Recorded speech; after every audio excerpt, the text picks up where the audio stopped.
Hello and welcome to the world of Movie Community College. The professor and the warrior queen have been working hard to bring you some great new videos. Please make sure to like, subscribe and smash the bell. For now, let's just enjoy the fabulous video. Well, hey, good morning. How are you? I hope all is well. I got a video here on this Christmas day of the Sham Shama Show. Sham Shama Show. That is alliteration right there. The story of 300 in India you probably didn't know about. You ready? Let's roll.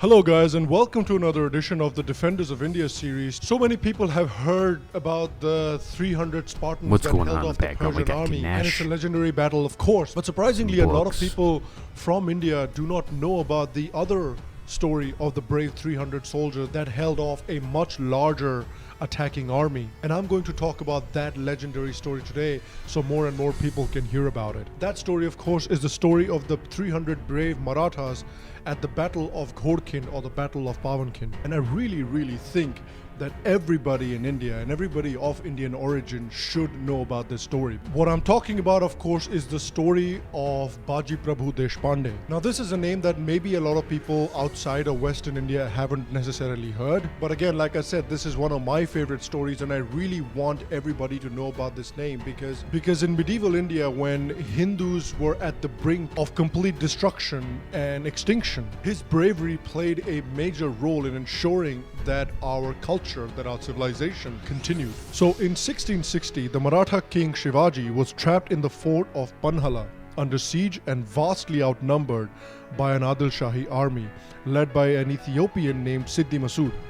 The Adil Shahis were the dynasty which ruled Bijapur for many centuries. The ruler of the Adil Shahi dynasty at the time was Ali Adil Shah II. Shivaji had inflicted embarrassing defeats upon the Adil Shahis, and they were determined to crush him and kill him finally. Even though the Adil Shahis considered themselves separate from the Mughals, they were aligned with the Mughals, in this case with the joint purpose of crushing and killing the audacious and crafty Shivaji. Shivaji decided that he was not going to last very long if he stayed at Panhala and that he would be captured and killed. So he decided to escape to the fort of Vishalgarh, which was administered by a Maratha chieftain named Range Narayan Orpe, who was under the allegiance to the Adil Shahis but who had come to a secret agreement with Shivaji, and he was going to switch sides and join Shivaji when the time was right. There was also a Mughal garrison stationed at Vishalgarh which Shivaji would have to defeat. Shivaji waited for months, planning and depleting the Adil Shah's food source. He waited until he knew that the Adil Shahis needed to go and gather more food, and then he planned his escape. Shivaji and Baji Prabhu, who was the Deshpande of Hardish Mawal, and around 600 of their best troops would dash through the Adil Shahi force at night.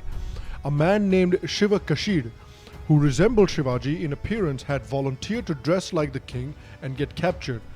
It was envisaged that this would buy Shivaji and his troops some additional time before Siddhi Masood realized his mistake and started giving chase to Shivaji. So Shivaji made his escape on the night of July 13th with a small contingent of troops of around 600 people. Baji Prabhu was the second in command of this contingent, but the Adil Shahis gave hot and rapid chase under Siddhi Jauhar's son Siddhi Aziz and Afzal Khan's son Fazl Khan. The Adil Shahi army that gave chase to Shivaji was an army of 8,000 soldiers, so Shivaji's troops were severely outnumbered. It was clear that there was no way to shake the enemy, and that the Marathas would not simultaneously be able to defeat both the Mughal garrison at Vishalgarh and the chasing Adil Shahi army. The only option then, it was decided, was for a section of the Marathas to stay back and fight the much larger Adil Shahi forces while the rest of the Maratha troops would carry on to Vishalgarh. Sri Aurobindo, a great thinker and a great yogi of the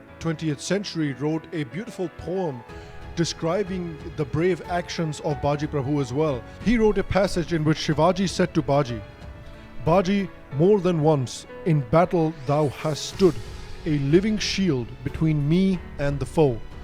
But more today, O Baji, save than any single life, thy nation's destiny. Baji Prabhu Deshpande readily agreed to face the troops of Bijapur with half of the contingent, around 300 people. Shivaji said that Baji Prabhu would hear the cannon fire from Vishalgarh as a signal of Shivaji's safety. The strategic position of Ghorkind or Horse Pass was chosen for the defense. It was very narrow and only a few soldiers could pass through at one time. That's pretty Baji narrow. Prabhu gave strict orders to the 300 Maratha troops. Under no circumstances can the Adil the Shahis be 300, allowed okay. to pass until Shivaji is safe in Vishalgarh. The Adil Shahi army repeatedly tried to break through the defenses of the pass but were constantly repulsed and beaten back. The unequal battle between the Adil Shahis and the 300 Maratha troops raged for hours, with the defenders clinging to their positions, rapidly reducing in numbers.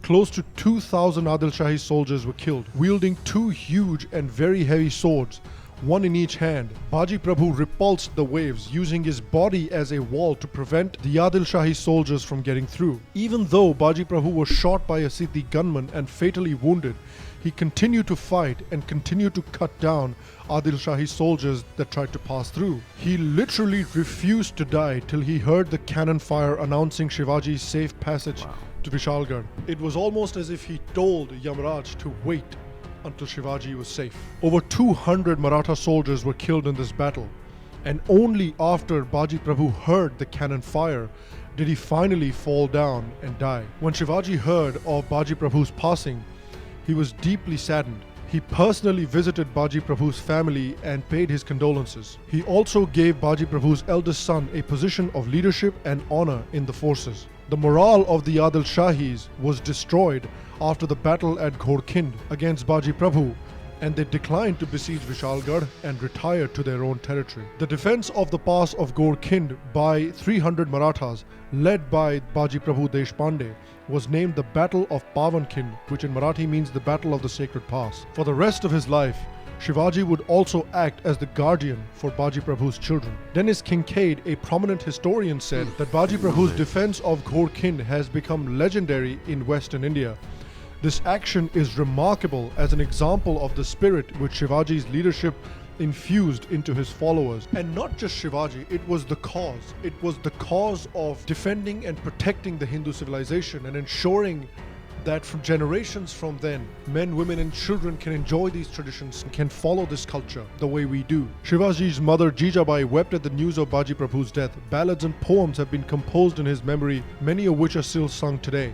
Sri Aurobindo, like I said before, the great yogi of the 20th century, wrote a splendid poem dedicated to Baji Prabhu. Again, I will provide the link to that poem in the description below. You should really go and read it. The reason this is one of my favorite stories, and the reason this story gives me so much inspiration, is because it was the passion that defending our civilization and defending our culture infused in people like Baji Prabhu, that these 300 men laid down their lives so that our culture could continue. And I hope if there are people out there that don't know already about Baji Prabhu, they have heard about him today and they go and read more about him. They go read the poem that Sri Aurobindo wrote about Baji Prabhu as well, and realize that it is because of brave hearts like Baji Prabhu that today we are able to celebrate and practice and live our culture. Again guys, thank you very much for watching today's episode of the Defenders of India series. I hope you enjoyed today's episode. If you did, make sure to give this episode a thumbs up. Make sure to give this episode a like. It helps me out. It helps the channel out.